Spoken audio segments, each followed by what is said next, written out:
Buenas tardes y buenas noches a todas, a todos. Es un placer que estén con nosotros en esta sesión académica, que para nosotros es muy especial y esperamos que también lo sea para ustedes. Y bueno, el día de hoy nos engalana el cerrar con broche de oro nuestras sesiones académicas del 2021 con la ponencia del doctor Rubén Valer del Instituto Nacional sobre el Abuso de Drogas de Estados Unidos. Y bueno, agradecerles a todos su presencia y que nos acompañen sesión con sesión. A nombre de la Facultad de Psicología, de nuestra directora, la doctora María Elena Medina Mora y Casa, les damos la más cordial bienvenida. Y bueno, antes de dar paso formalmente a nuestro ponente, es importante informarles que esta sesión está siendo videograbada para que posteriormente la compartamos con todos ustedes. Y esta información y la grabación está siendo resguardada por el equipo de la UNAM y la CICAT. Además, es importante recordarles que en ningún momento se les va a solicitar que compartan por medio del chat datos personales. Y también recordarles que al finalizar la sesión les estaremos compartiendo una liga donde les pediremos que registren su asistencia y también ahí se les solicitará algunos datos personales. También es importante comentarles que sus micrófonos se encuentran silenciados para evitar interferencias y la cámara está deshabilitada.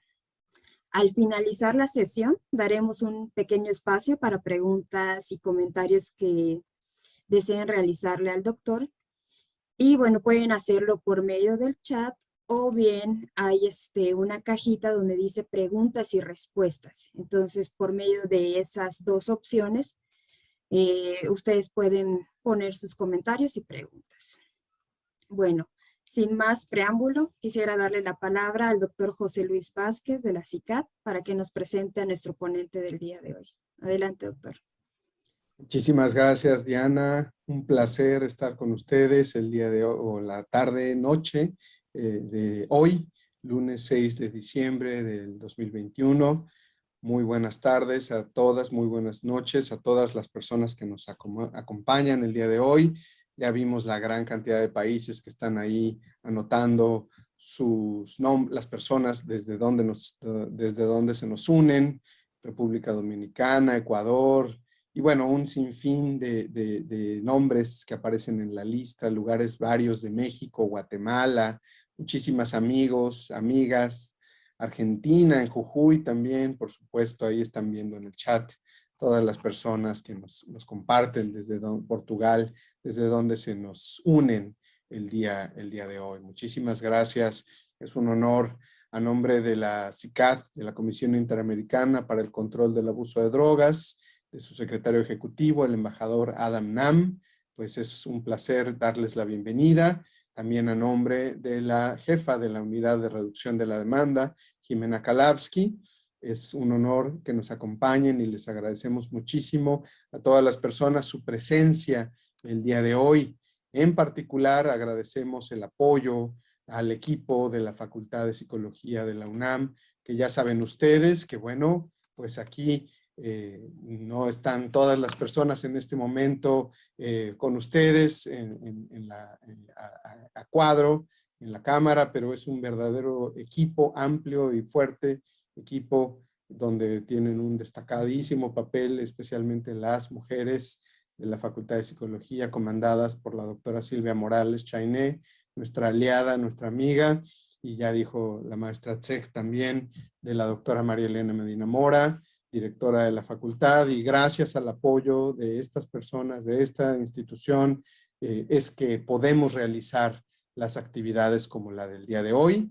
Y bueno, ha sido un privilegio durante todo este 2021 tener varias actividades, sesiones académicas y sesiones clínicas también, que han sido de muy buen nivel y que han sido aprovechadas por todas y todos ustedes. Agradecemos de nuevo muchísimo la oportunidad de que nos acompañen el día de hoy. Y por supuesto, quiero recordar que de lo que ya decía Diana, agregar que su participación también puede ser, como en otras ocasiones, puede ser de viva voz. Aunque estamos en este formato de webinar, Ustedes pueden levantar la mano. Hay una función en la parte de abajo de su pantalla que dice levantar la mano o raise hand para quienes están conectadas y conectados como asistentes. Levantar la mano, porque si la levantan como está su cámara apagada, físicamente como está su cámara apagada, no los vamos a ver. Pero a través de ese botón que ustedes hacen clic, nos avisa el sistema que hay personas levantando la mano y eso significa que piden la palabra y que les podemos abrir en algún momento, quizás no a todas y a todos, pero sí a algunas personas el micrófono para que hagan su pregunta y como en estación de radio nos digan desde dónde se nos están uniendo y cuáles son los comentarios o las preguntas que tienen una vez que finalice la fantástica exposición que va a tener lugar el día de hoy a cargo del importante invitado del día de hoy, el distinguido invitado del día de hoy, el doctor Rubén Valer. Para recordarles que, bueno, pues hay personajes en la vida que no necesitan presentación y sin duda el doctor Rubén Valer pues es uno de estos personajes que su trayectoria habla por sí misma, por sí mismo se distingue, pero no queda de más que yo les recuerde que el doctor Valer pues colabora en el National Institute on Drug Abuse, el Instituto Nacional sobre Abuso de Drogas de Estados Unidos, desde el 2004. El doctor Valer escribe y da conferencias sobre neurobiología de las adicciones, ha recopilado información fundamental de diversas disciplinas que combina para promover la misión científica de NIDA, ya que se cruza o se entrecruza con la biología celular y molecular, la genética, la inmunología, la bioinformática, la neurociencia y la neuroética. Las muchas contribuciones del doctor Valer a otros esfuerzos de difusión incluyen trabajos científicos, tanto en inglés como en español, enseñanzas, pláticas con público no especializado, como la plática que tuvo hace algún tiempo con el actor Dolph Lundgren y otras pláticas que ha tenido con distintas personalidades precisamente en este ámbito de la difusión. Y el doctor también ha respondido a solicitudes de entrevistas para diversos medios. Antes de llegar a NIDA, el doctor Valer trabajó en el Instituto Nacional de Salud Mental, investigando la base molecular de la expresión génica circadiana en vertebrados. Recibió su PhD en microbiología y biología molecular de la Universidad de Miami en 1993 y completó su formación postdoctoral en el Instituto Nacional de Salud Infantil y Desarrollo Humano, especializándose en cronobiología molecular. Y bueno, sin más preámbulo, para ya entrar de lleno al tema del día de hoy, pues yo tengo el gusto de cederle la palabra al doctor Rubén Valer, quien nos va a hacer su exposición y a lo largo de la exposición, recuerden, pueden ir ustedes haciendo sus preguntas tanto en el chat como en la caja de preguntas y respuestas que está en la función que está en la parte de abajo de su pantalla. Así que, doctor Valer, the floor is yours, como diríamos acá.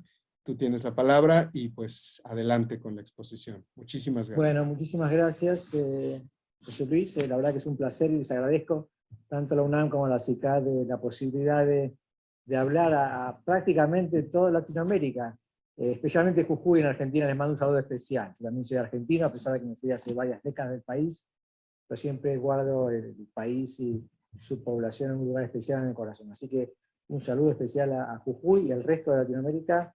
Realmente es un placer estar con ustedes hoy.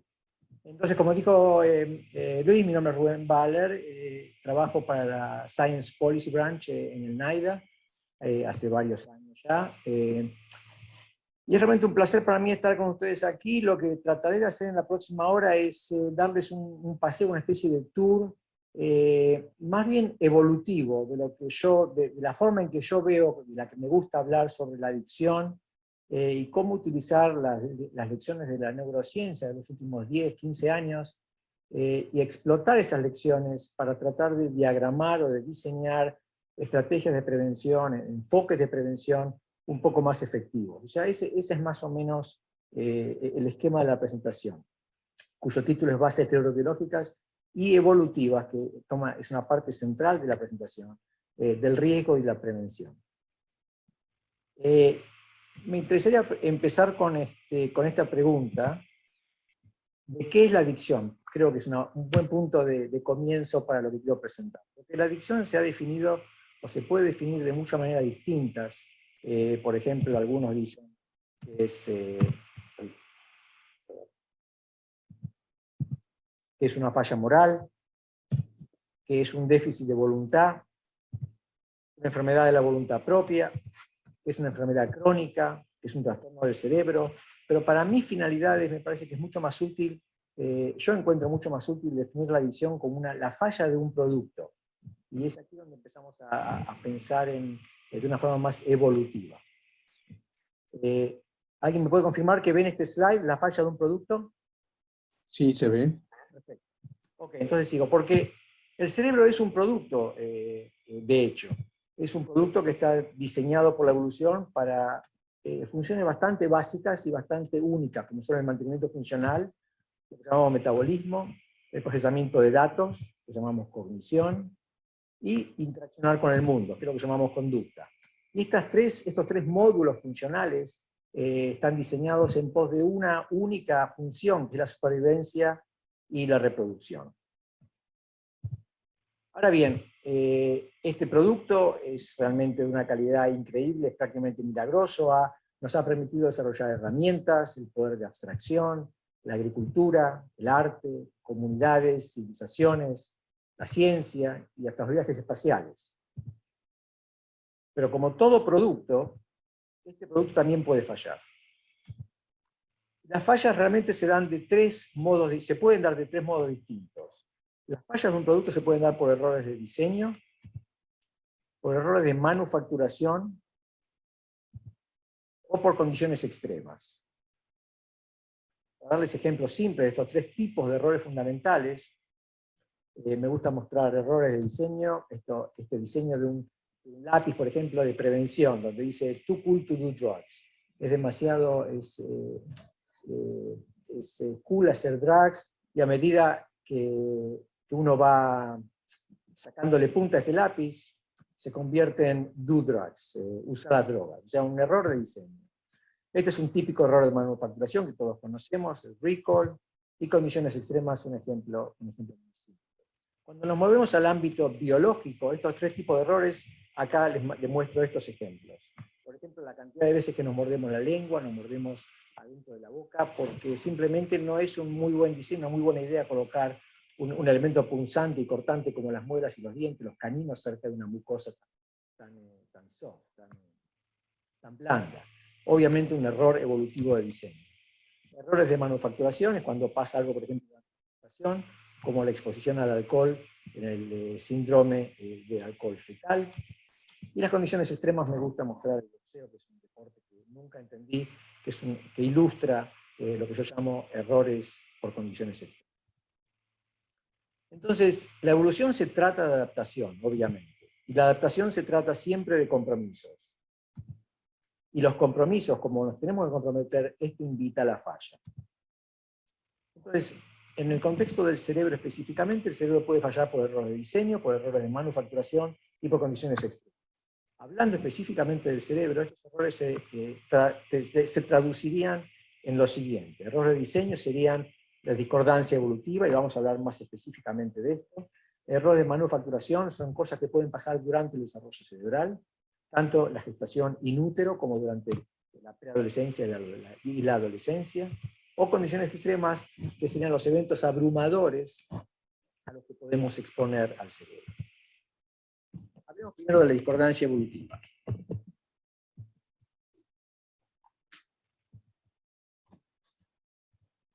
El cerebro es obviamente un producto de la evolución, pero este es un tema que no tenemos muy presente cotidianamente. Para mostrárselo de forma más vívida de hasta qué punto la evolución ha dado forma a la forma o ha determinado la forma en que percibimos el mundo, les muestro este ejemplo interactivo. Obviamente no les puedo preguntar porque sería muy engorroso, pero obviamente la gran mayoría de gente percibe estos dos cuadrados como muy diferentes. El de la izquierda, los cuadraditos protruden, salen de la pantalla, mientras que en el cuadrado de la derecha los cuadraditos se meten hacia la pantalla. Pero les puedo demostrar muy simplemente que estos cuadrados son exactamente idénticos. Si pestañean ahora van a ver que se han canjeado la función, que ahora el que estaba a la derecha es en el cual los cuadraditos protruyen. La única razón por la que esta ilusión funciona es porque durante los años evolutivos la iluminación siempre ha venido de arriba, por el sol. Entonces cuando nuestro cerebro ve esas rayitas iluminadas blancas en la parte de arriba de un cuadradito, lo interpreta como que tiene que salir de la pantalla para que pueda ser iluminado de arriba. Cuando las líneas blancas de iluminación están por debajo de los cuadraditos, como en la derecha, el cerebro automáticamente interpreta como que esos cuadrados, para que puedan estar iluminados de esa manera, tienen que estar proyectándose hacia adentro de la pantalla. Un ejemplo muy simple de hasta qué punto, sin darnos cuenta, es una cosa que nunca pensamos, la historia evolutiva de nuestro cerebro determina en una gran manera la forma en que percibimos el mundo. Un ejemplo de esto es que hemos evolucionado para buscar las carnes más grasosas, las frutas más dulces y los alimentos con mayor contenido energético para almacenar energía en el tejido graso. ¿Por qué? Porque la próxima hambruna siempre estaba a la vuelta de la esquina en nuestros antepasados. Pero hoy esto es lo que está a la vuelta de todas las esquinas. Y eso creo, obviamente, que es uno de los contribuyentes de la epidemia de obesidad que tenemos en Estados Unidos y en gran parte del resto del mundo. De hecho, la mitad de la población norteamericana será obesa en el 2030. La prevalencia de obesidad por estados, esta es una proyección para simplemente 9 años en el futuro. Este es un ejemplo muy simple para ilustrar lo que yo llamo un error por diseño o discordancia evolutiva en el cerebro. Pasando a los errores de desarrollo. Creo que todos saben que el cerebro se desarrolla en forma muy activa, particularmente en las edades de preadolescencia y adolescencia, digamos entre los 5 y 20 años. Este es de hecho un experimento, seccional de una población de individuos entre 5 y 20 años. Es una colección de imágenes por resonancia magnética, y las zonas azules que se van volviendo más azules son las zonas que están más desarrolladas o más maduras en este cerebro. Y se ha descubierto, este experimento se ha hecho hace 15 o 20 años en el Instituto Nacional de Salud Mental, que las últimas zonas en desarrollarse, en madurar en el cerebro, son justamente las zonas en la corteza prefrontal, donde se asienta la capacidad de estrategizar, de planear a futuro, de determinar la consecuencia de nuestros actos. Este proceso de desarrollo es realmente un proceso que se asemeja mucho a la programación de una computadora. ¿Qué quiere decir programar un cerebro joven? ¿En qué sentido el desarrollo cerebral se asemeja a programar una computadora? Hay dos pilares fundamentales en este proceso. Uno son los procesos para conexiones de corto rango, que involucran más que nada la materia gris, o sea, las células, las neuronas en sí. Y este proceso es como recortar un cerco, darle forma a un cerco. La experiencia va recortando ese cerco. Y el otro proceso, el otro pilar, es el de las conexiones, las formaciones de conexiones a larga distancia, que involucran a la materia blanca, o sea, los cables de materia blanca, de axones que conectan diferentes partes del cerebro. Vamos a hablar de estos dos procesos en forma separada. Primero, las conexiones a corto plazo. Cuando un individuo nace, acá tenemos un chiquito de 2 o 3 años, el cerebro se ve como se ve en esta imagen. Antes de la poda, que es movilizada por la experiencia de vida, hay muchas neuronas, una gran cantidad de células, y todas ellas están conectadas a una densidad, a un nivel realmente muy alto. Muchas conexiones, muchas neuronas, poco nivel de información. Para que suban los niveles de información o de contenido informático en este cerebro, tiene que pasar la vida. La experiencia, cuando uno pasa de 3 a 20, 22 años, se transmite a través de la poda neuronal y la poda de conexiones, en que se pierden células, se pierden neuronas, se pierden algunas conexiones, se robustecen otras, y esto es lo que hace aumentar la cantidad de contenido de información en el cerebro. Esto es muy similar a lo que hacemos con nuestras redes sociales, que agregamos a algunos individuos, sacamos otros, robustecemos algunas de las conexiones usándolas muy frecuentemente. Es un proceso muy similar, el de la poda neuronal a corta distancia, muy similar al de la poda que efectuamos sin darnos cuenta cuando en la arquitectura, en el diseño de nuestras redes sociales. Ahora bien, entonces les decía que el chiquitín este de 2 o 3 años, su cerebro se asemeja mucho a un bloque de mármol. Hay mucho material, hay mucha densidad de materia, pero muy bajo nivel de información, prácticamente nulo. Tiene que ocurrir la vida para que la vida y las experiencias le den forma a ese bloque de mármol, esperanzadamente en una forma de una escultura bonita o bella como esta, pero los mismos procesos también pueden llevar, si los procesos son de baja calidad o de calidad nociva o tóxica, pueden llevar a una escultura que sea realmente horrible como esta.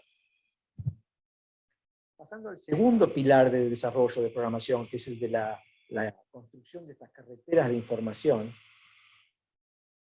Esta es una imagen real, cómo se ven estas pseudo colorizadas, estos cables que unen diferentes regiones del cerebro, y si cortamos uno de estos cables por la mitad, una sección así transversal, y miramos qué tiene adentro, vemos acá una colección de estos cables, podemos hacer un zoom in y veremos esos axones, son el material azul, coloreado de azul, acá son los axones, es el material axonal, que está aislado, está recubierto por ese material más cremoso o crema, que es la mielina, es como un material insulante, que insula la corriente electroquímica. Es muy similar a lo que tenemos en los cables de telefonía o los cables de cobre, que tienen ese material, ese cable metálico que lleva la señal transductora, que transduce esa señal, y tenemos el material, la goma, que aísla de alguna manera esa señal para que pueda viajar en forma sin cambio, sin ser alterada por larga distancia.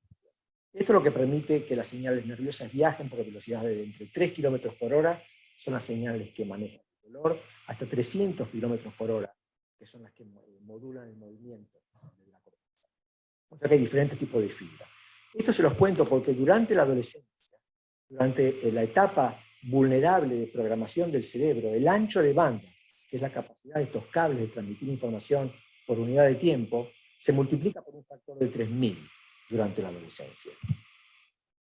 Esto, para hacer otra analogía, es muy similar a lo que pasa con el aumento del ancho de banda en nuestro sistema telefónico. En 1980 se definía por 1G, que era un par de kilobytes por segundo, y hoy ya, en el 2020, tenemos el sistema de telefonía de 5G, que puede manejar, puede enviar más de 1 gigabyte por segundo.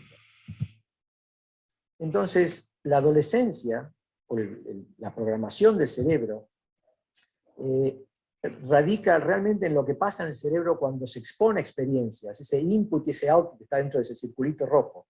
Constantemente estos circuitos neuronales están expuestos a ese ping-pong, o ese juego de tenis, entre un input y un output.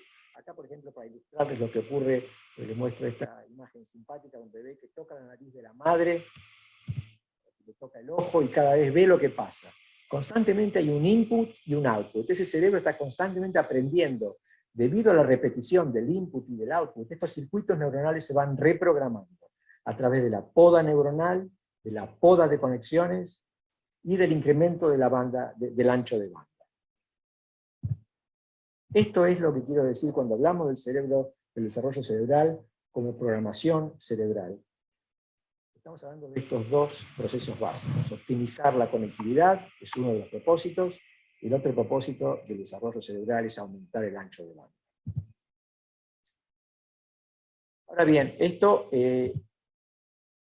si empujamos un poquito más esta analogía y pensamos que este es el teclado que un adolescente está usando para traducir todas las experiencias a las que está expuesto en mayor ancho de banda y en poda de conexiones y poda de neuronas, repito, si imaginamos que este es el teclado que un adolescente usa para traducir todas las experiencias de vida, podemos pensar que las influencias tóxicas en el mundo, como la malnutrición, el bullying, el déficit de sueño crónico, el uso de drogas, el abuso físico, psicológico, el abandono familiar, el miedo de perdernos algo, acá en inglés se llama FOMO, el estrés crónico, el dolor crónico y tantas otras influencias tóxicas, serían como revolver las letras del teclado que un individuo usa para programar su cerebro.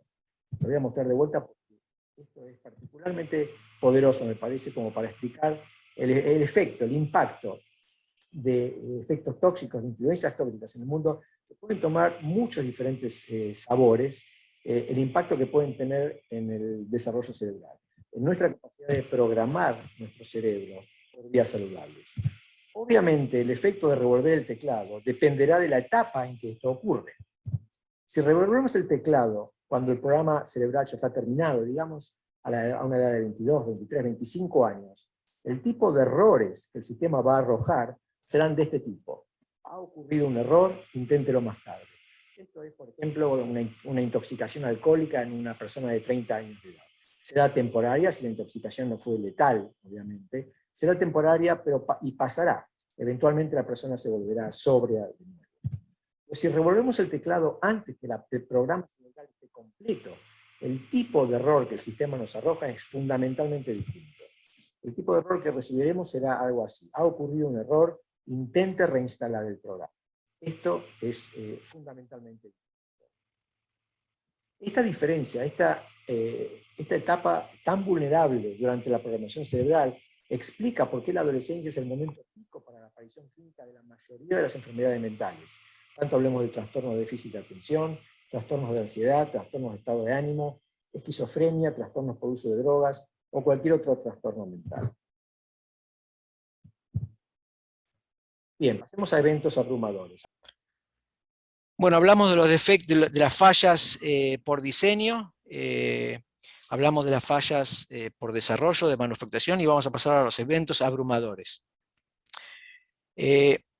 Estamos hablando de cómo se abruma un sistema básico de control. El cerebro en realidad es una colección de cientos, miles, millones de termostatos. Todos conocen lo que es un termostato, que están diseñados para, de alguna manera, conseguir la homeostasis o el balance entre valores mínimos y máximos, que son los óptimos para el funcionamiento de cualquier aparato, inclusive el cerebro. Acá están los dos valores. Y esto es lo que hablaba al principio de compromisos, obviamente. No se puede diseñar un producto como el cerebro, o como cualquier cerebro, como un termostato que funcione en un rango infinito de valores. Hay que decidir cuáles son los valores dentro de los cuales queremos funcionar óptimamente. Esos son los compromisos de los que estamos hablando. Un sistema que sirve para ilustrar lo que son estos sistemas básicos de control es el control de crucero. Que es como un termostato, como los controles de crucero, que siempre se diseñan teniendo en cuenta un conjunto de condiciones razonables, por lo que tienen limitaciones. Los expertos advierten que no se debe activar el control de crucero en tráfico pesado, sinuoso, carreteras, pavimento resbaladizo, etcétera, porque usarlo en estas condiciones no ha sido diseñado para estas condiciones y eso puede resultar en lesiones graves o la muerte. Todos los sistemas básicos de control tienen esta arquitectura básica. Hay un programa, un input, que es, en el caso del crucero es la velocidad que deseamos una velocidad y la grabamos en la memoria de la computadora. Hay una base dinámica de datos donde se almacena esa información. Hay un actuador de vacío, que es el que compara la velocidad actual con la velocidad deseada. Ese actuador de vacío es como un switch que va a activar un proceso en el motor para cambiar la velocidad, que será sentida por un sensor, será medida por un sensor que le hablará a ese integrador, comparará de vuelta el valor deseado con el valor actual y de esa manera mantendrá la velocidad en forma constante. Este sistema básico de control se encuentra, hay ejemplos por millones en el cerebro y en el cuerpo humano. Para darles un ejemplo muy simple, el sistema de balance energético, que son los ciclos controlados de uso y consumo de energía.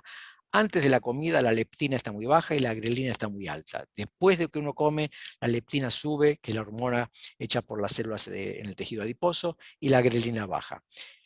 Este balance se puede sobreponer a esta arquitectura básica, y en este caso ponemos no la velocidad de crucero, sino cuáles son los niveles óptimos de energía en la homeostasis. Eso lo conoce el cerebro y los órganos periféricos, una computadora muy compleja.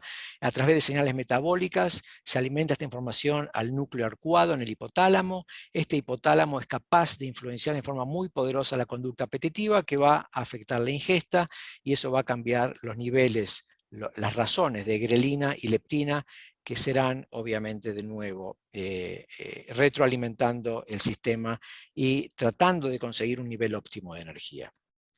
El sistema endocannabinoide, exactamente lo mismo. Este sistema endocannabinoide, que es la diana o el blanco del THC en la marihuana, está a cargo del control bajo demanda de la neurotransmisión. Es un sistema sumamente complicado que a través de la neurotransmisión retrógrada, los endocannabinoides pueden de alguna manera modificar los niveles de todos los neurotransmisores en general, pero importantemente los de glutamato y GABA, que son los neurotransmisores excitadores e inhibidores por excelencia.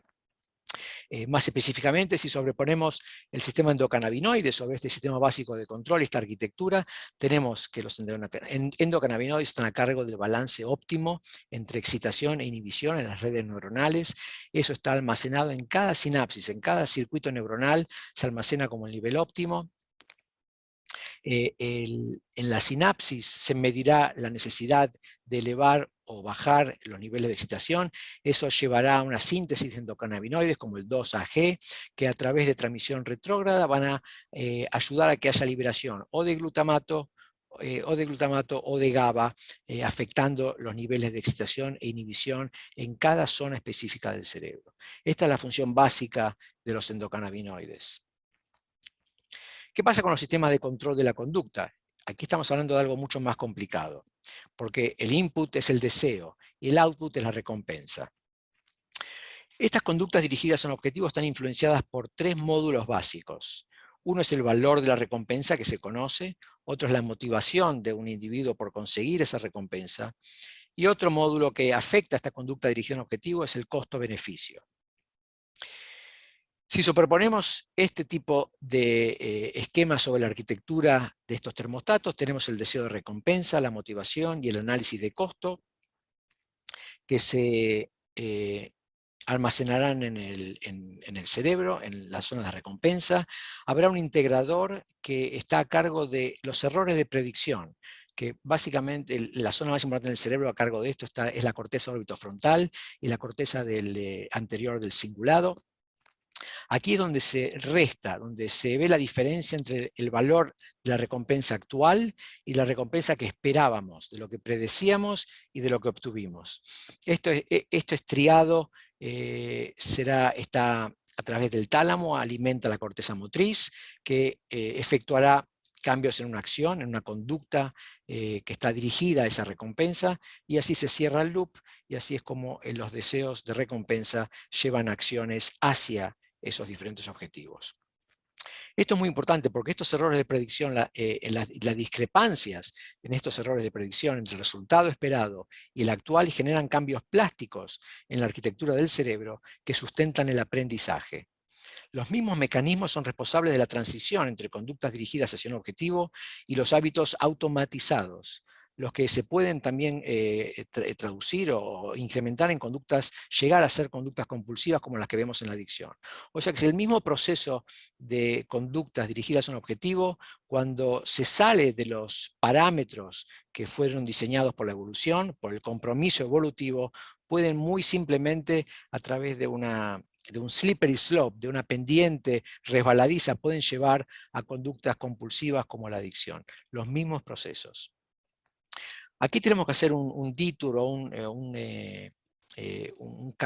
acorte de camino para explicar la función de la dopamina, que en muchos medios populares se la equipara con el placer. La dopamina no tiene nada que ver con el placer en realidad. La dopamina es un neurotransmisor que está a cargo del aprendizaje por recompensa. Cuando hay placer, cuando algo nos lleva al placer, a experimentar el placer, lo que hace la dopamina es conecta, acopla ese placer con los procesos que les acabo de explicar recién de aprendizaje. ¿Qué hace la dopamina entonces? Es una señal de aprendizaje para estímulos que predicen la recompensa, la probabilidad de la recompensa y la magnitud de la recompensa. La dopamina es como una moneda, en realidad, en el cerebro. La moneda que usa el cerebro para calcular y para procesar todo lo que tiene que ver con la recompensa. Tal vez sea una filmina un poco complicada, pero explica de una forma muy simple, creo yo, cuál es el papel de la dopamina como moneda en el procesamiento de la recompensa. El primer cuadradito aquí es recompensa cuando no hay una señal de predicción, cuando aparece una recompensa por sorpresa. Ahí tenemos la recompensa en el triangulito rojo y se ve que inmediatamente después de la recompensa está ese salto en los niveles de dopamina. Esa densidad más alta de cuadraditos negros es el spike, es el salto de dopamina. Una recompensa sorpresiva, no hay estímulo condicionante, aparece la recompensa y unos segundos más tarde, milisegundos más tarde, el cerebro envía un flujo de dopamina en los circuitos de recompensa. ¿Qué pasa cuando acoplamos la recompensa a través de varios rounds de acondicionamiento a una señal de predicción? Cuando hacemos eso, damos la señal de predicción y lo que se ve es que la dopamina se libera después de la señal de la predicción, no cuando se da la recompensa. ¿Y qué pasa cuando se da una señal de predicción pero no hay recompensa? Vemos que hay dopamina después de la señal de predicción, pero que no hay, que hay una inhibición, hay una falta de dopamina, hay como un vacío de dopamina donde tendría que haber estado la recompensa. Esta es de alguna manera el sistema bancario, o cómo se usa la dopamina como moneda, como traductor, como sensor de los valores de la recompensa. Y estos son los núcleos en el cerebro que están a cargo de la traducción de las señales dopaminérgicas. Los lugares claves acá en este circuito neuronal de la recompensa son las neuronas dopaminérgicas, aquí abajo la zona marrón en la izquierda, las neuronas que secretan dopamina y que influencian todos estos núcleos en la zona de los ganglios basales, que tienen que ver con la detección de la recompensa, con la representación cognitiva de un objetivo, en la zona de la corteza prefrontal dorsolateral, o con la diferencia de la predicción de la expectativa con lo que se recibe, que está básicamente una zona muy importante involucrada en ese diferencial, es la corteza orbitofrontal.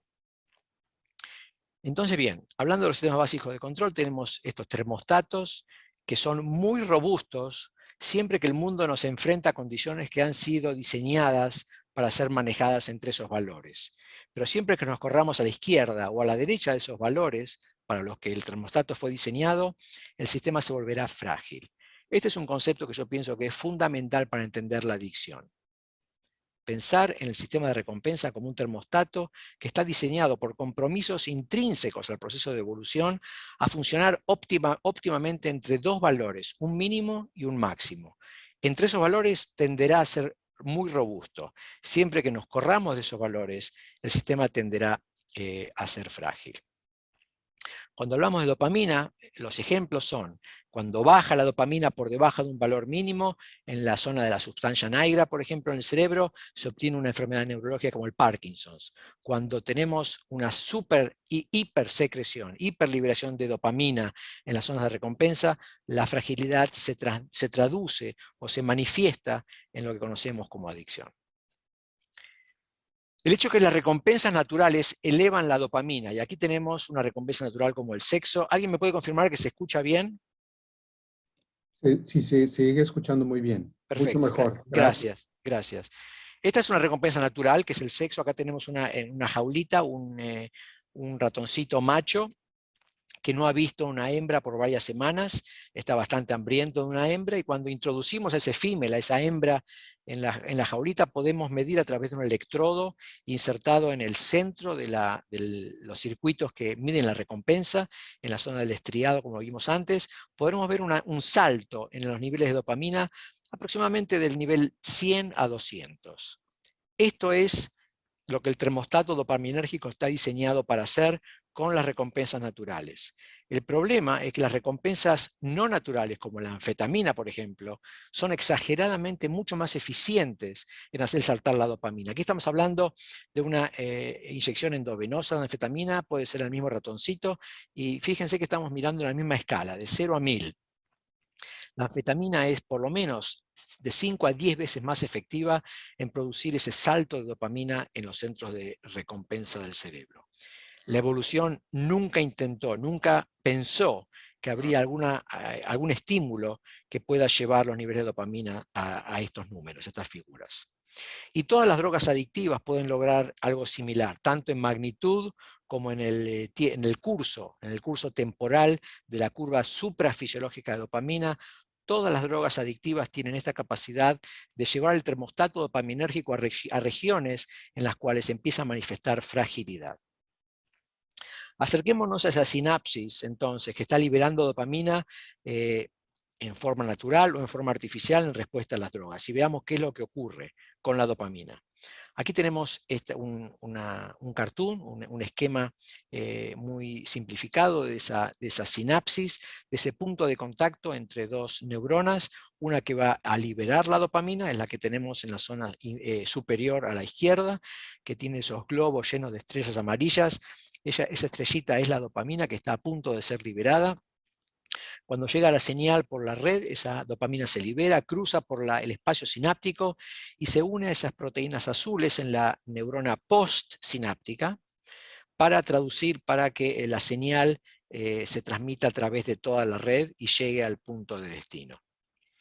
Ya les introduje entonces esta proteína azul, son los receptores de dopamina, son las proteínas en la membrana postsináptica que reciben a la dopamina y traducen la señal hacia adentro de la célula. Otra proteína muy importante en este esquema es esa proteína roja que está en la neurona presináptica.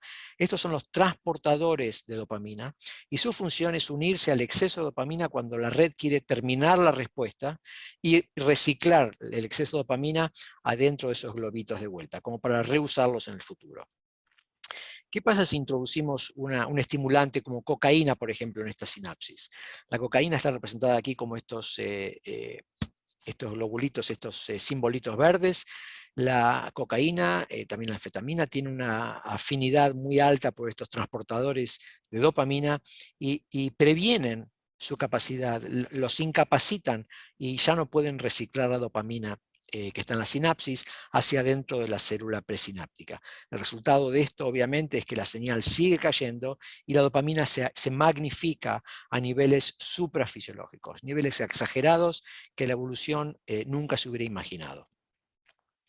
El resultado plástico en esta sinapsis, debido al ruido, al alto ruido de dopamina, que no es fisiológico y no es normal, la conexión trata de adaptarse a lo largo del tiempo. Cuando el uso de cocaína se vuelve crónico, esta conexión, esta sinapsis, trata de bajar el ruido de dopamina de alguna manera, y la única manera que lo puede hacer es talando de alguna manera esos receptores de dopamina, que de forma plástica consiguen bajar un poquito el ruido de dopamina. Esta tala de receptores de dopamina se puede ver, de hecho, en tomografía de positrones en pacientes que sufren de adicciones a la cocaína, al alcohol o a la heroína. Aquí tenemos la zona del estriado del cerebro, en este corte sagital. Vemos en la izquierda controles que tienen muchos niveles mucho más altos de disponibilidad de receptores de dopamina que los pacientes, las colecciones de pacientes, grupos de pacientes con trastorno de uso de sustancias en la derecha, que muestran una menor disponibilidad de receptores, que es un resultado de esta tala de receptores de dopamina que les explicaba antes. El problema es que la reducción de la disponibilidad de receptores de dopamina está asociada a una merma en el metabolismo de glucosa en la corteza, justamente la corteza orbitofrontal, que si recuerdan filminas anteriores, está involucrada en forma muy importante en el procesamiento de la expectativa y el valor relativo de la recompensa. O sea que cuando usamos cocaína crónicamente, la disponibilidad de los receptores de dopamina baja la capacidad de la corteza orbitofrontal de procesar glucosa, de utilizar glucosa como gasolina, como energía, y se perturba la capacidad de esta zona tan crítica en el procesado de recompensa de calcular la diferencia entre lo que predecimos, la expectativa y lo que recibimos como recompensa.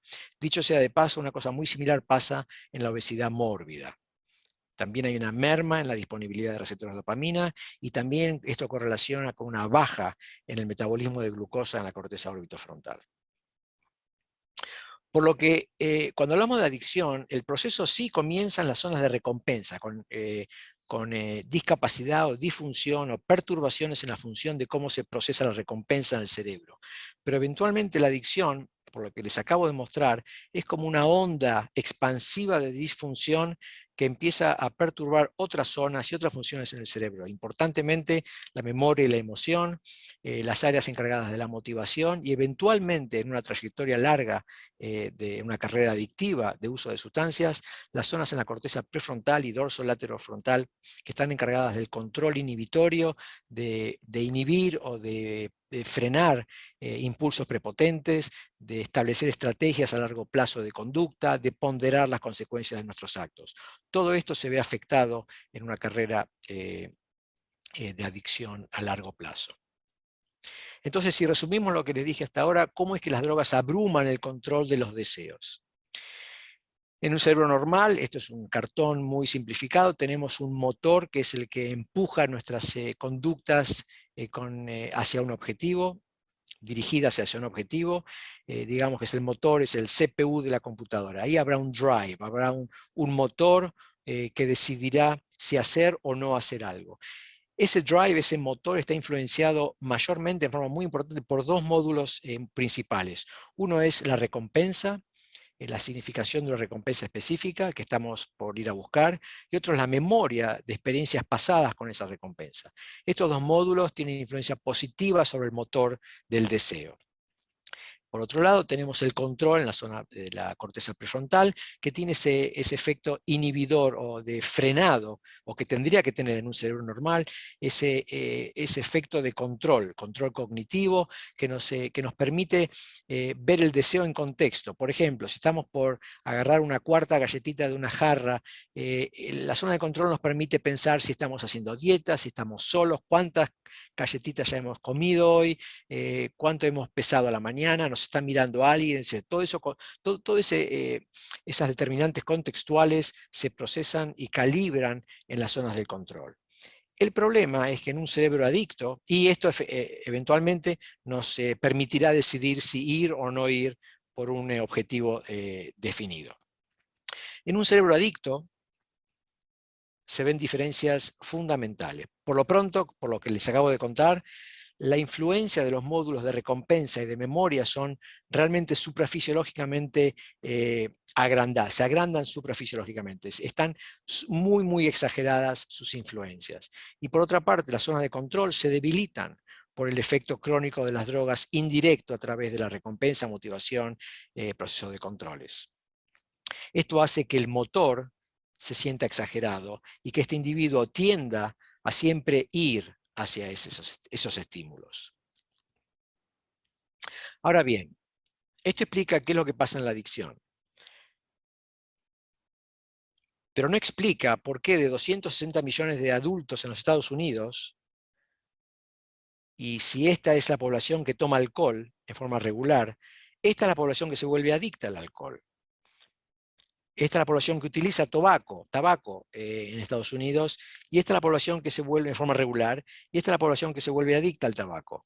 Esta es la imagen para la marihuana, analgésicos, opiáceos, cocaína, heroína, metanfetamina. O sea que siempre no es una condición, no es suficiente el uso regular de drogas para volverse adicto. De hecho, es una minoría, dependiendo del tipo de droga. Las drogas más adictivas son el tabaco y los opiáceos, analgésicos opiáceos en este esquema.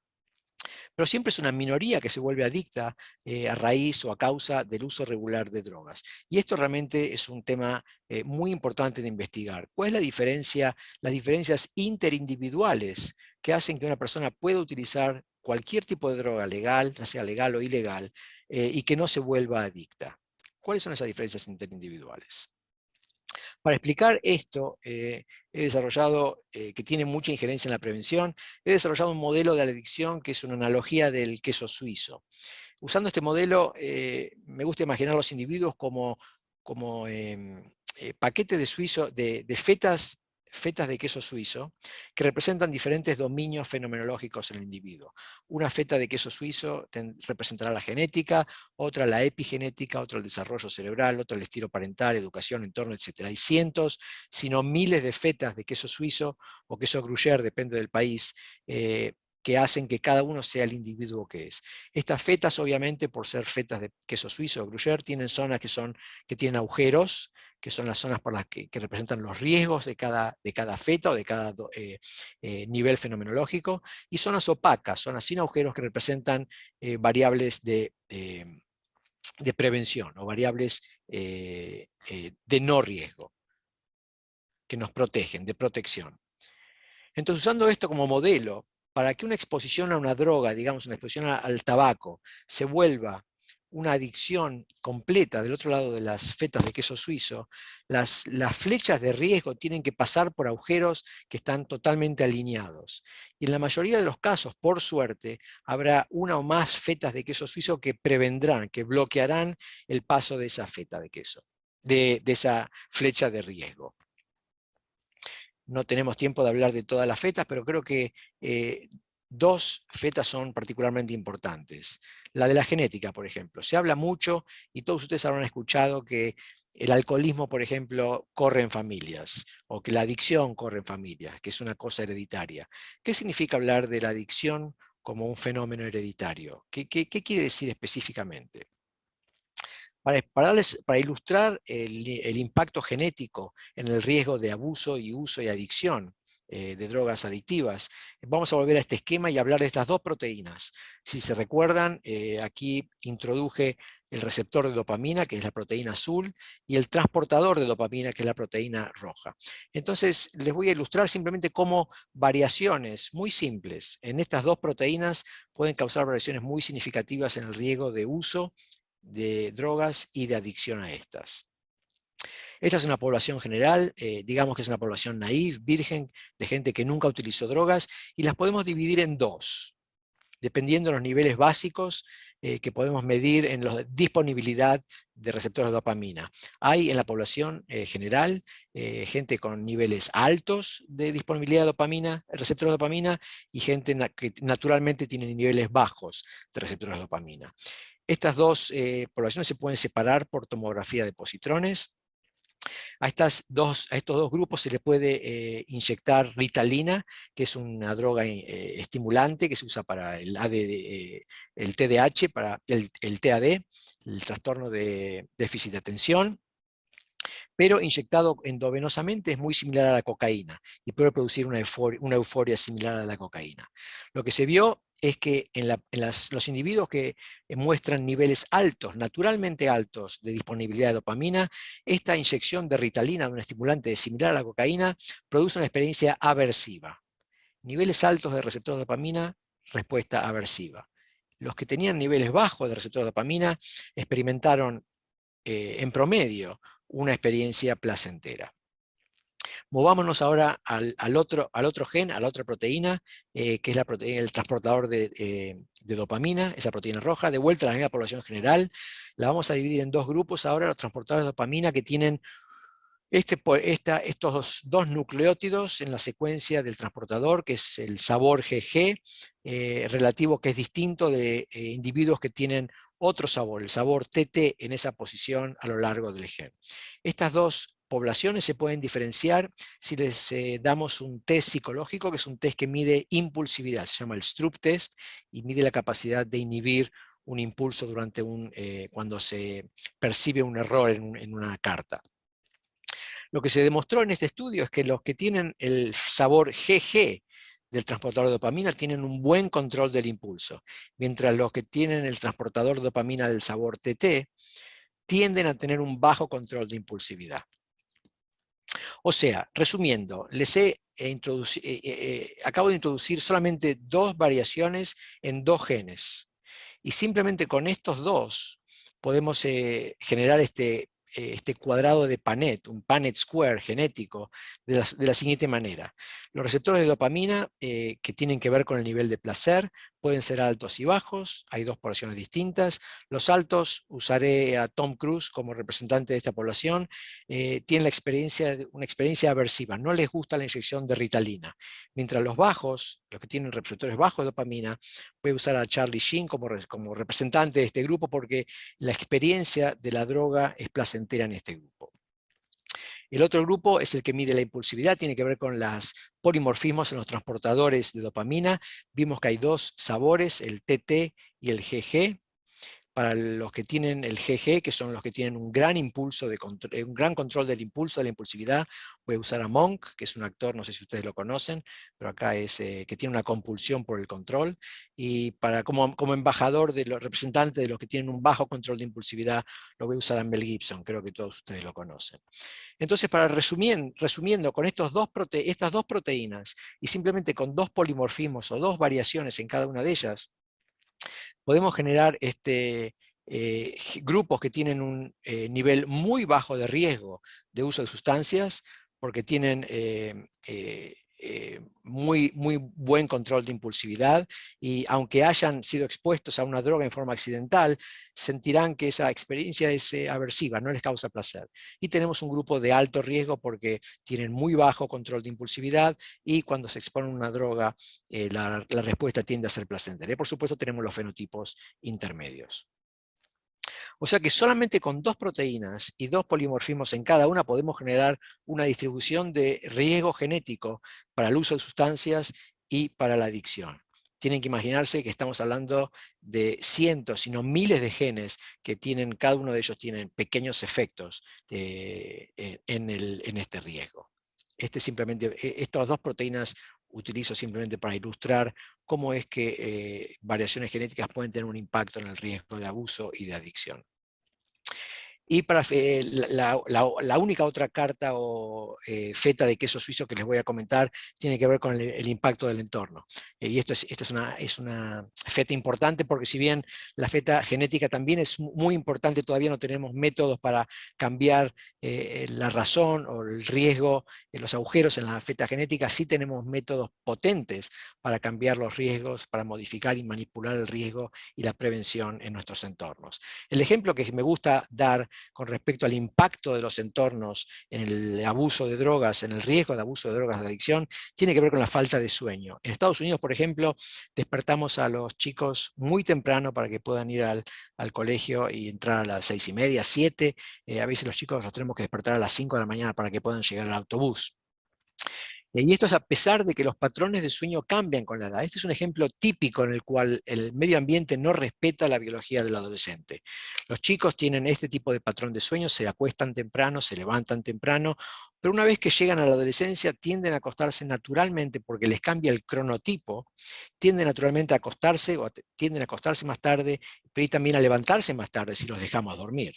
Este patrón vuelve parcialmente hacia el patrón más temprano en la adultez joven. En la actualidad, este es el gráfico del cronotipo y cómo varía en chicos y chicas a través de la adolescencia. Vemos el pico.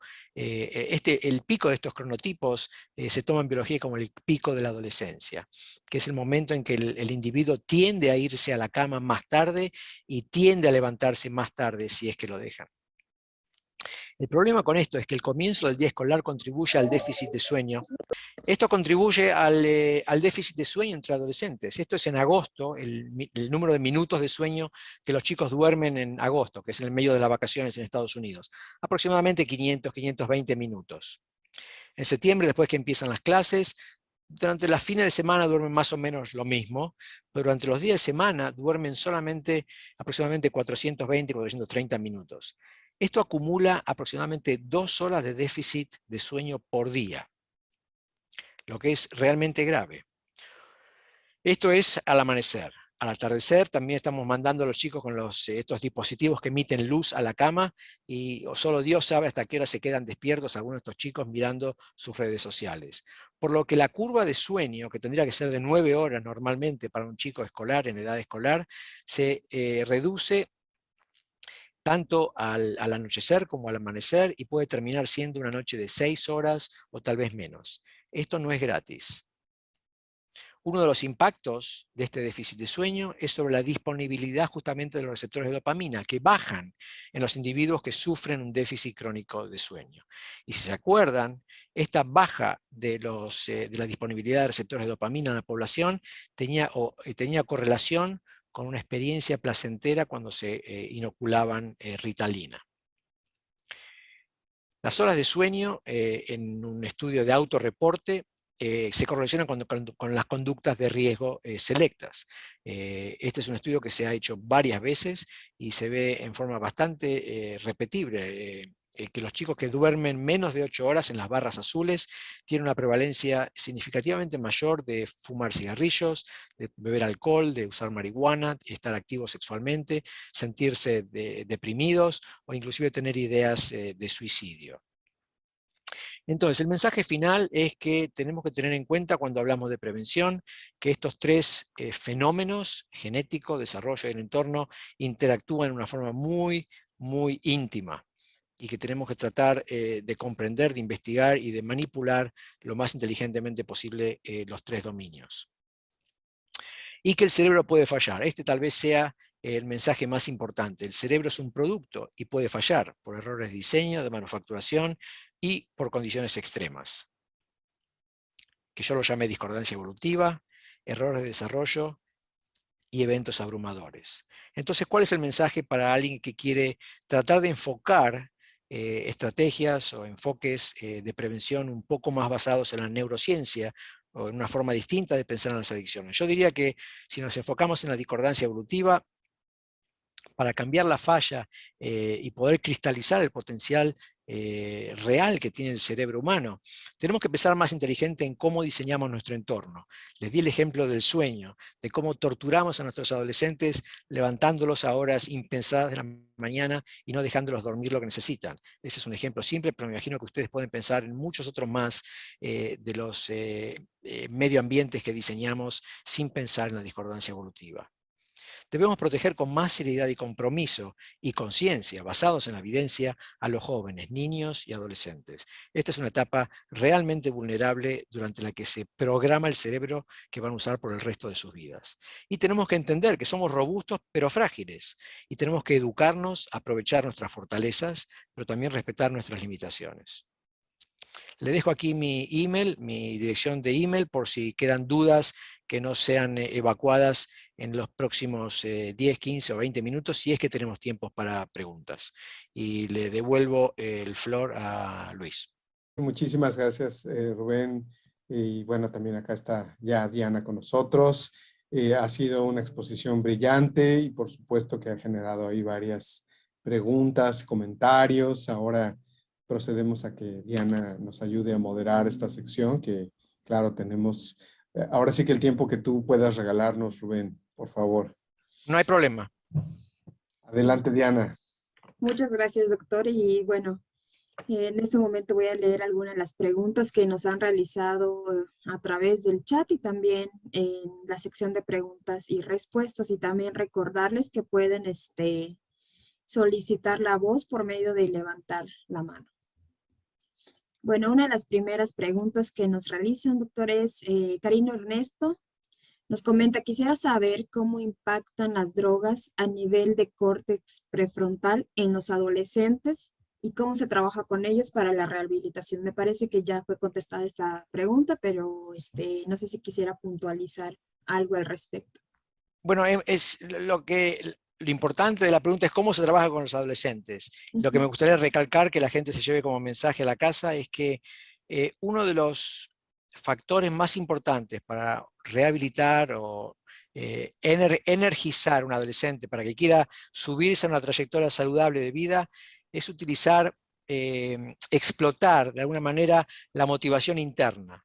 No motivaciones externas, es tratar de entender qué es lo que tiene este chico para ofrecer y tratar de explotar todo lo que es lo que lo apasiona, lo que le interesa, y no meterle en forma arbitraria reglas de arriba que no tienen nada que ver con lo que le interesa. Creo que explotando la motivación intrínseca de los individuos, creo que tal vez sea la única, si no la más potente, seguro. Posiblemente la única forma realmente de prevenir y de poner a los chicos, sobre todo los chicos que están en riesgo por otros factores, ya sea pobreza, estatus socioeconómico, malnutrición, falta de sueño. Creo que ponerlos en programas en los cuales se explota la motivación intrínseca de los chicos, esa es la forma de rehabilitarlos y de prevenir. Muchas gracias, doctor. Le vamos a dar la palabra a Eddie Marchena. Adelante, Eddie. Buenas, buenas, ¿qué tal? Hola. Hola, ¿Qué Hola, tal? Eddie. ¿de Mucho dónde nos gusto, escuchas? encantado. Me incorporé un poquito tarde porque tuve problemas con la señal. Sí, yo vieras que estoy muy interesado en varias cosas, pero una de las que quisiera tal vez que nos compartiera es sobre precisamente estas estrategias. Yo sé que todos andamos buscando esa receta mágica, ¿verdad? Para poder ofrecerle a nuestras personas menores de edad. Sin embargo, yo quisiera tener conocimientos y digamos, más como lineamientos de evidencia, ¿verdad? Sobre programas de prevención que me puedan ofrecer realmente. Porque eso que decías ahorita con respecto a trabajar la parte intrínseca, claro, desde luego, pero hey, estamos atendiendo pacientes que el 90% de las personas que llegan a consulta vienen precontemplativos, ¿verdad? Y por más que vos querás iniciar con esa motivación intrínseca, cuesta montones de montones de montones. Entonces, digamos, una de las propuestas que yo hablo aquí en Costa Rica es que nosotros debemos enfocarnos más en esos programas de prevención para evitar que llegue, ¿verdad? Hasta esta atención que tenemos hasta hoy en día, que es muy asistencialista. Ya cuando está la situación es que empezamos a trabajar, pero Ah, yo creo que debemos de enfocarnos más en esta parte de promoción y prevención, y me gustaría, incluso si tenés bibliografía, yo he estado muy interesado en estar leyendo, incluso estoy ahorita llevando unos cursos ahí que me han ofrecido información valiosa, pero sí me encantaría que si tuvieras por absolutamente. ahí, doctor, Absolutamente, absolutamente. compartirlos. Tengo varios estudios en mente que te puedo mandar, puedo compartir a través de Luis, que tienen que ver justamente con esta motivación intrínseca. Hay 3 papers que tengo en el desktop que te puedo mandar ahorita mismo cuando cerramos, se lo puedo mandar a Luis.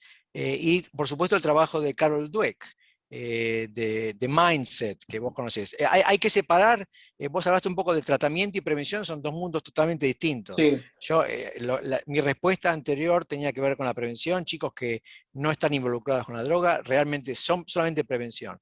Ya cuando hablamos de tratamiento tenemos que hablar, dependiendo de la droga, para algunas drogas tenemos medicamentos, para otras no, obviamente hay que tratar los diferentes enfoques conductuales de terapia que existen. Ninguno es perfecto, obviamente no existe la bala mágica. Me parece que cuando hablas de tratamiento, sobre todo en chicos, que tenemos que aprovechar esa plasticidad del cerebro y también de alguna manera buscar alternativas, procesos de reforzamiento, de refuerzo alternativos, que sean que pueden ser el deporte, pueden ser el trabajo social. El problema es que esos chicos que están involucrados, con los que vos tratás, normalmente es un universo, es un sistema que es disfuncional, no es solamente la droga. Entonces, tratando puntualmente la droga, tratando puntualmente la nutrición, es muy difícil, son problemas de sistema, no de individuo. Ahí está el desafío realmente de este problema, y por eso la importancia de prevenir. Y cuando llegas al tratamiento ya estás en una arena movediza que es muy difícil de salir de ella. Pero voy a compartir los artículos que tengo en mente de Carol Dweck y de este grupo que no me acuerdo ahora el autor. Se lo voy a mandar a José Luis apenas termine el seminario. Sí, muchas gracias, doctor. Gracias, Eddie. Bueno, continuando con las preguntas, Verónica nos comenta, ¿ese tipo de adicción también sucede en la adicción a las compras, al juego, etcétera? Bueno, nosotros tenemos artículos que miran sobre la superposición o los temas en común entre la adicción a drogas y la obesidad, algunas formas de obesidad. Tenemos algunos artículos escritos. Hay un abanico muy amplio de adicciones conductuales, como las sexopatías, el gambling, el juego, el casino. Todas las adicciones tienen cosas en común y diferentes sabores o diferencias anecdóticas. Pero en el corazón de todas estas deficiencias, de todas las conductas adictivas, hay un imbalance en ese esquema que les mostré con los cuadraditos de lo que es el motor que nos lleva a hacer algo, alguna conducta dirigida a un objetivo, y la incapacidad de los niveles de control inhibitorio de frenar esa conducta. Eso pasa en todas las adicciones, tanto conductuales, tanto algunas formas de obesidad, tanto como las adicciones a droga.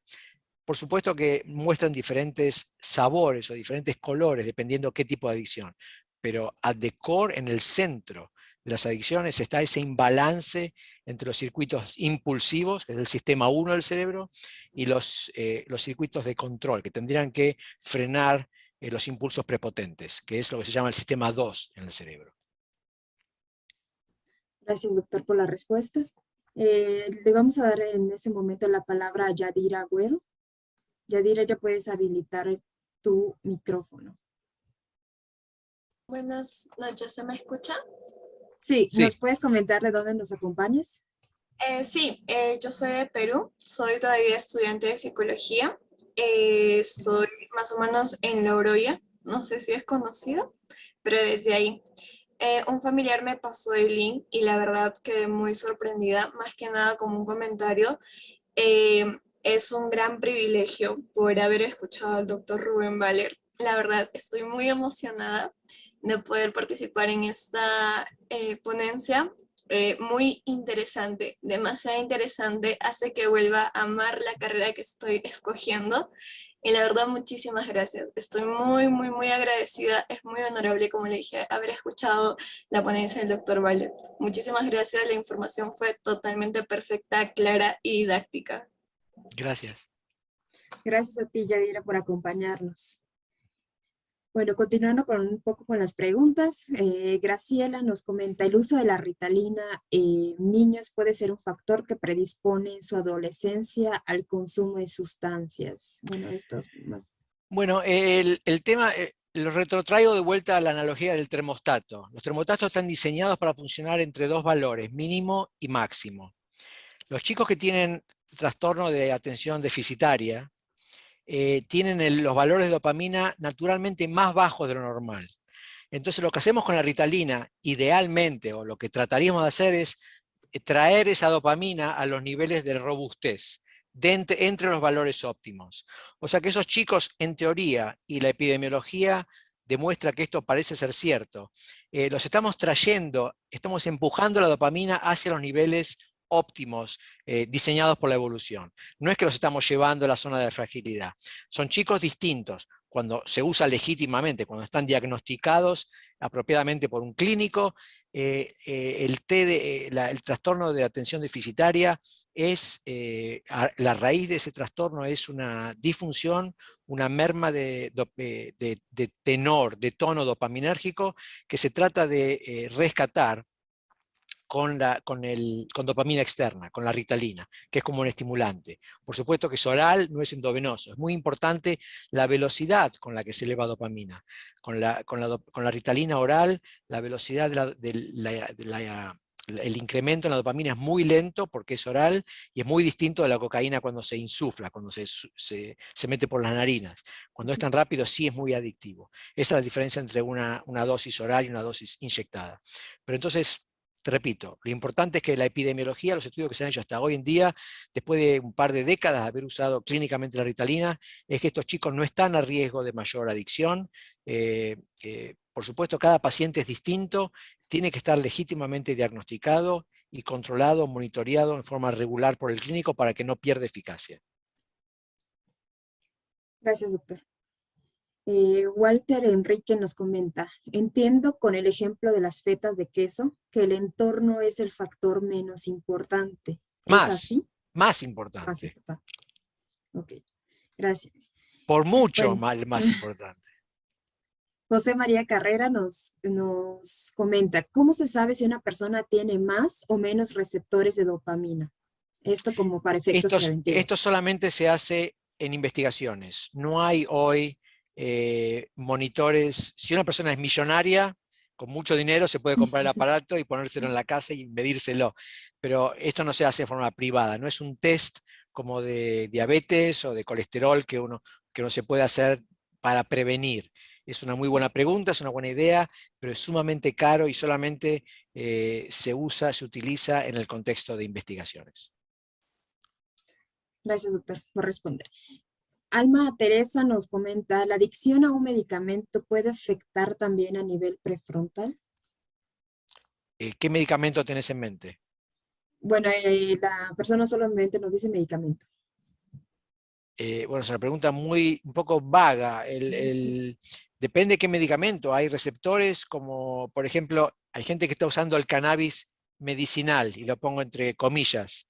Hay receptores para el THC en todo el cerebro. Y obviamente ese tipo de medicina va a afectar la corteza prefrontal de forma profunda. Depende siempre de qué medicamento estamos hablando y cómo se administra, si es oral, si es vía endovenosa, si es un vaporizador. Hay muchos factores que no están en la pregunta de los cuales depende la respuesta.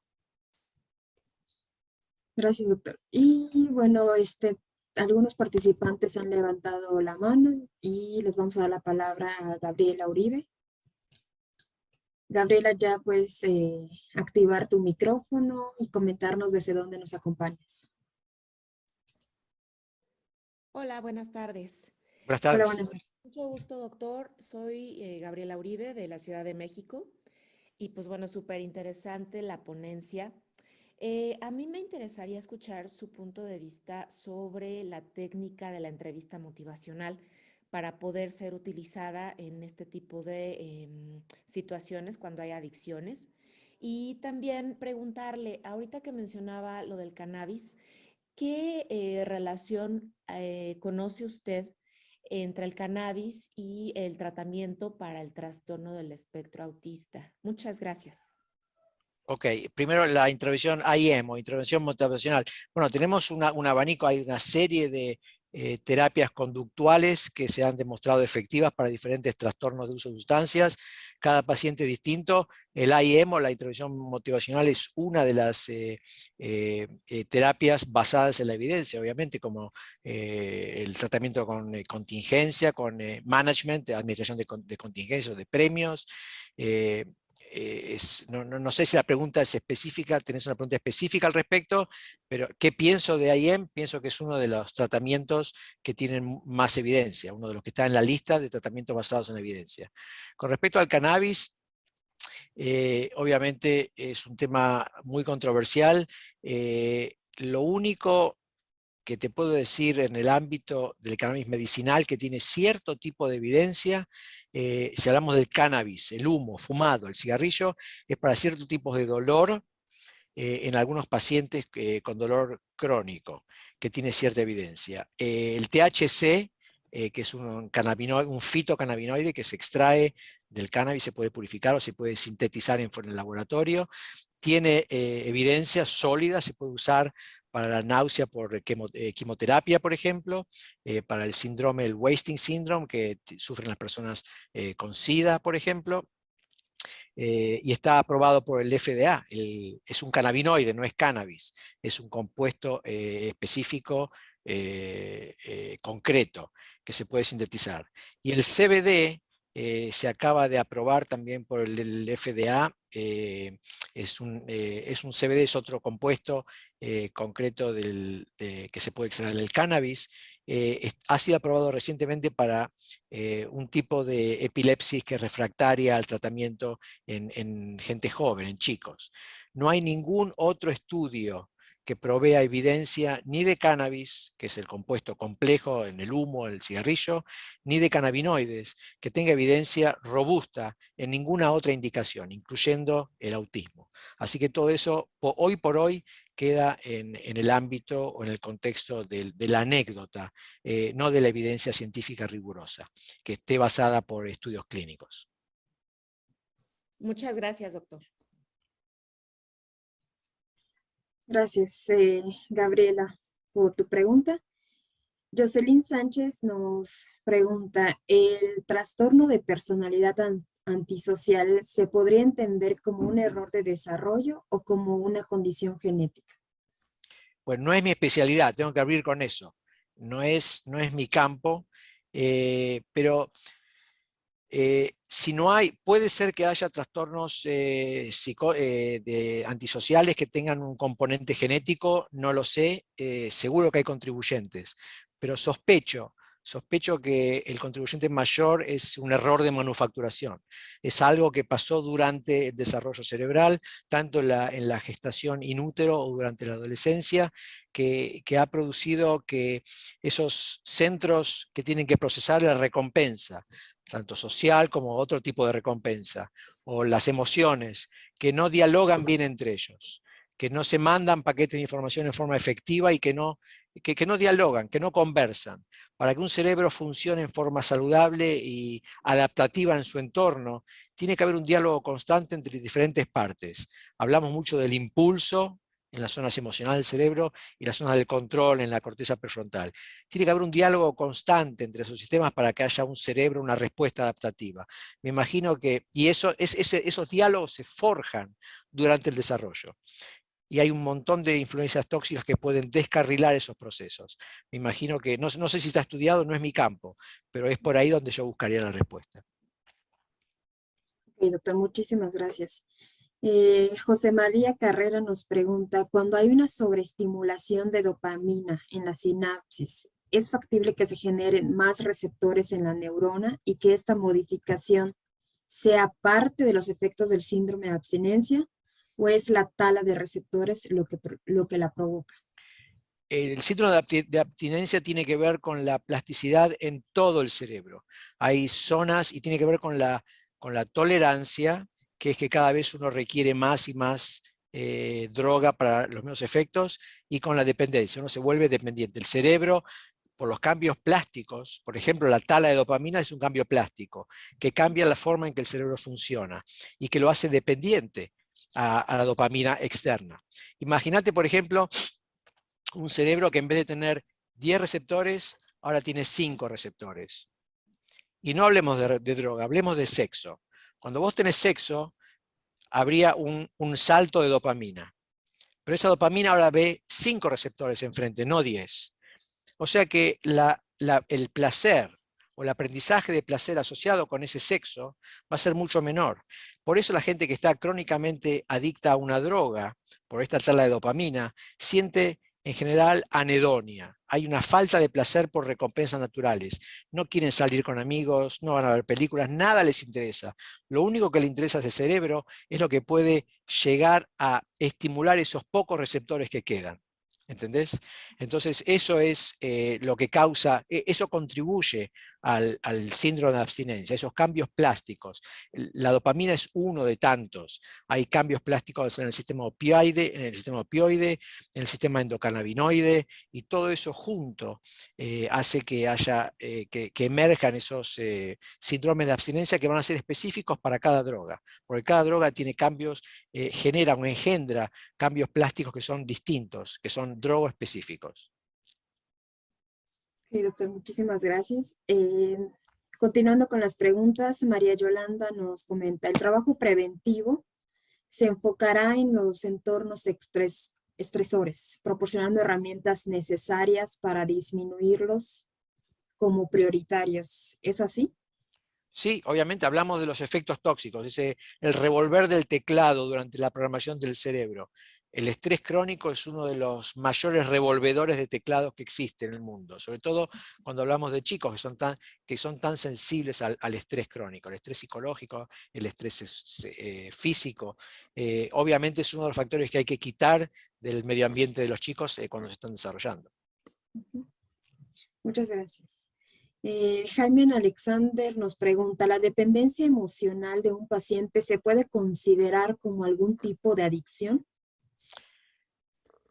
Bueno, de vuelta, no es mi campo.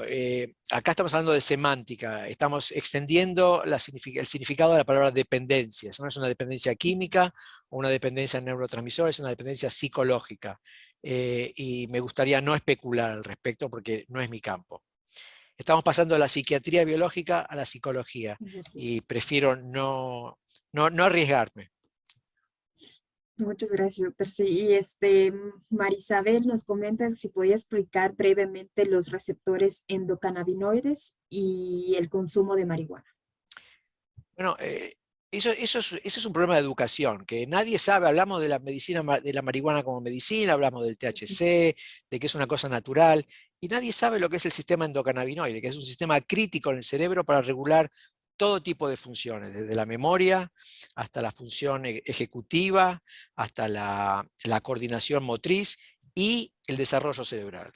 Está mayormente influenciado por el sistema endocannabinoide que tiene receptores en todo el cerebro. Donde quieras buscar, ahí vas a encontrar receptores endocannabinoides, que son receptores que forman, perdón, que actúan en forma retrógrada, o sea, están en estos receptores endocannabinoides están en la neurona presináptica, y cuando la neurona postsináptica está estimulada, esta libera los endocannabinoides como anandamide o 2-AG y van retrogradamente hacia atrás y afectan la neurona presináptica. Así funcionan los receptores presinápticos. La pregunta era si puedo decir algo más de los receptores. Son proteínas G y lo que hacen es movilizar calcio dentro de la neurona para que eventualmente modifiquen los niveles de neurotransmisores específicos que se liberan de esa neurona específica. Si es una neurona que libera glutamina, la transmisión endocannabinoide influenciará la liberación de glutamina. Si es una neurona GABAérgica, esa señal endocannabinoide va a influenciar el tono GABAérgico de inhibición. O sea que depende mucho y es un sistema que anda, que funciona en demanda, de acuerdo a la demanda de la región. Y esto es muy importante de recalcar porque tenés que pensar que cada punto del cerebro, y hay millones de puntos que están funcionando independientemente y en forma conjunta, pero en cada lugar necesitas un nivel distinto de endocannabinoides. Esto es lo que es funcionar en demanda, como cuando uno pide una película por Netflix. Es una función en demanda, es lo que se necesita en ese momento, en ese lugar. Y es un sistema sumamente que está coreografiado, orquestado de una forma muy, muy delicada y muy cuidadosa, y en una forma regional y temporalmente específica. Cuando uno fuma marihuana, el THC inunda todo el cerebro, y toda esa orquestación delicada que es temporal y regionalmente específica se rompe. Ese es el problema con el sistema endocannabinoide cuando les ponemos al THC en forma indiscriminada. Muchas gracias, doctor, por su respuesta. Y bueno, vamos a darle paso a algunas de las personas que quieren participar. Vamos a darle la voz a Orlando. ¿Cómo está? Martínez. Buenas noches. Estoy Hola, buenas hablando desde noches. Perú. ¿Cómo está? Adelante. Buenas noches. Quería que ¿cuánto sabes sobre la estimulación magnética transcraneal? Ya que eso se está utilizando, comúnmente está utilizado en España y en Centroamérica para contrarrestar las adicciones a la cocaína específicamente, y hay otros trastornos. Sí, sí.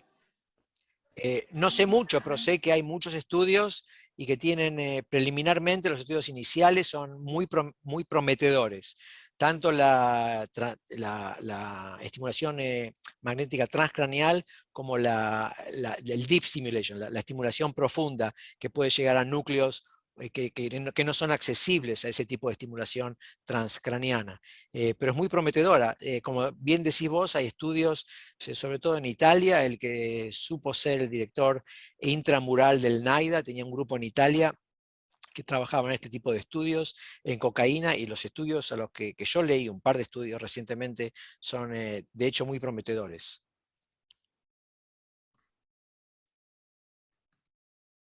Gracias, muy amable. Gracias, Orlando, por tu participación. Y bueno, doctor, comentarle que hay muchas felicitaciones, muchos agradecimientos a su ponencia en el chat. Usted puede irlos revisando aquí. Bueno. Les da las gracias por la presentación, por la invitación, por toda la información que nos ha compartido y por la información tan clara que nos brindó el día de hoy. Y bueno, también recordarle a nuestros asistentes que está circulando en el chat la liga para el registro de su asistencia y también el link donde ustedes podrán consultar posteriormente la grabación de esta sesión. Y nuevamente, doctor, pues agradecerle su tiempo y por contestar las preguntas de nuestros asistentes. Y bueno, sin más, quisiera cederle la voz al doctor José Luis Vázquez. Muchísimas gracias, Diana, y doctor Rubén Baller, muchísimas gracias de nuevo por esta brillante participación, una de las sesiones que sin duda ha sido mayor interés, con más personas registradas y con mucha gente que, bueno, el número de preguntas, intervenciones y pedidos de la palabra nos muestran la capacidad de interacción con las personas, la posibilidad de que haya explicaciones. Siempre que alguien escucha una explicación sensata, congruente, interesante, llamativa, pues uno se engancha definitivamente, ¿no? Así que muchísimas gracias por eso. Veo que también hay varias preguntas que están por ahí pendientes. Yo creo que también, para ya no abusar tanto del tiempo, podemos utilizar la vía del correo electrónico, y en el foro de ISUP o ISUP también, bueno, ahí vamos a publicar la información. Ya saben que la grabación va a quedar publicada ahí, se sube a mi canal de YouTube y desde ahí se pone en ISOP. Y además, como el doctor Valer nos ha favorecido también con el material y la presentación, la colocaremos ahí en ese mismo espacio, en la red UTC de ISOP, que ya saben que es de acceso libre. Ojalá que también se puedan registrar como miembros, pero recuerden que ese registro es gratuito, no necesita, y es sencillo, no hay ningún costo para registrarse como miembro o como en la membresía.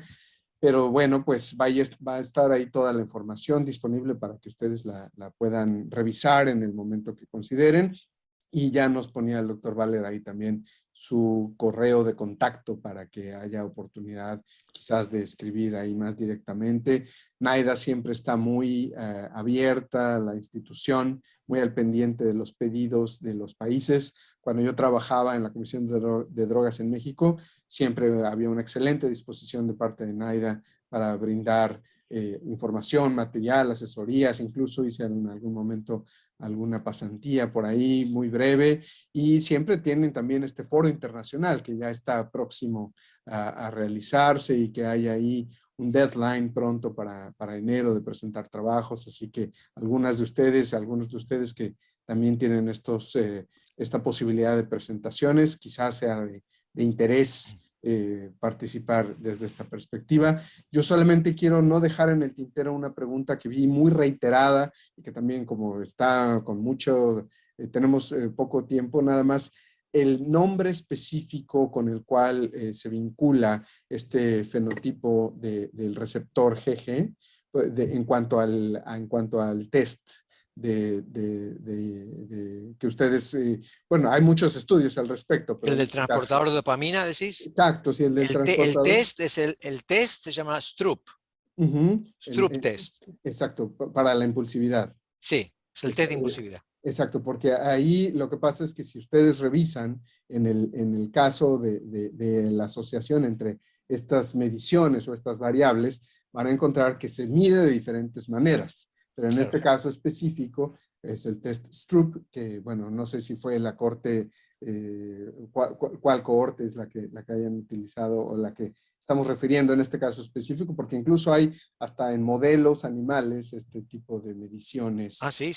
Entonces, bueno, te puedo enviar el artículo, te puedo enviar el paper, junto con los papers de prevención que les prometí. Excelente, para ponerlo ahí el link directamente en UTC, porque Perfecto. Creo que genera mucho interés, ya que no contamos con esta facilidad de los tests químicos para detectar el fenotipo, bueno, el genotipo asociado al fenotipo que estamos observando. Tengo que agregar que tampoco sería muy útil si tendríamos esos genes, porque, como les dije, hay miles de genes que tienen efectos muy pequeños, y cuando sumás todos los efectos, posiblemente se cancelen. Es por eso que digo que el entorno es realmente el factor que tenemos que trabajar. Sin duda, sin duda. Y la parte clave, y sobre todo que mucho de nuestro público es clínico, y ahí se nota en este interés que están teniendo en la prueba. Sí.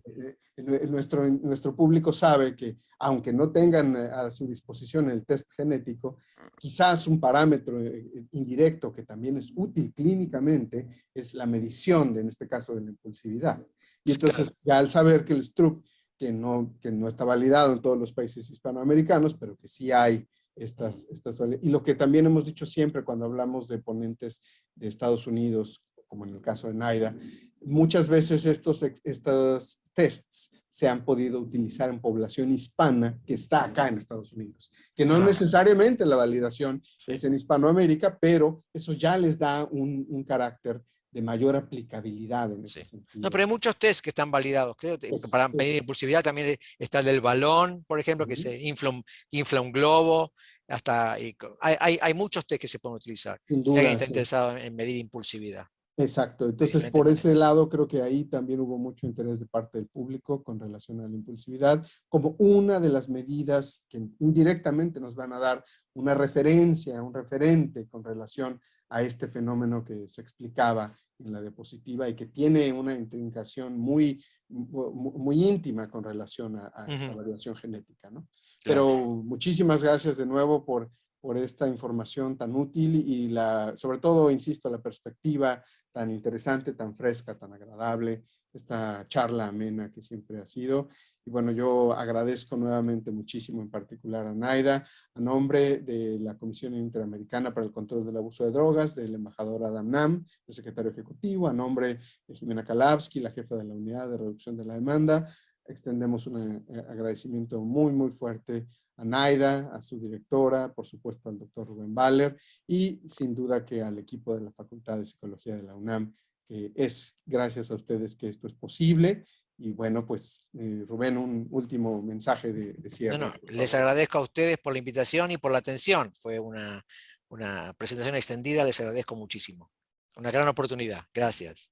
Gracias. Diana, pues al final, ya para muchas cerrar, gracias tocar los a todos mariachis, nuestros como haríamos en México. Gracias a todos nuestros asistentes por acompañarnos a esta última sesión académica y claro al doctor Rubén Baller por acompañarnos. Desde la Facultad de Psicología también les enviamos un fuerte abrazo y nos estaremos viendo el siguiente año. Bye. Que estén muy bien. Muchas gracias. Quedamos en contacto. Hasta luego. Buenas noches.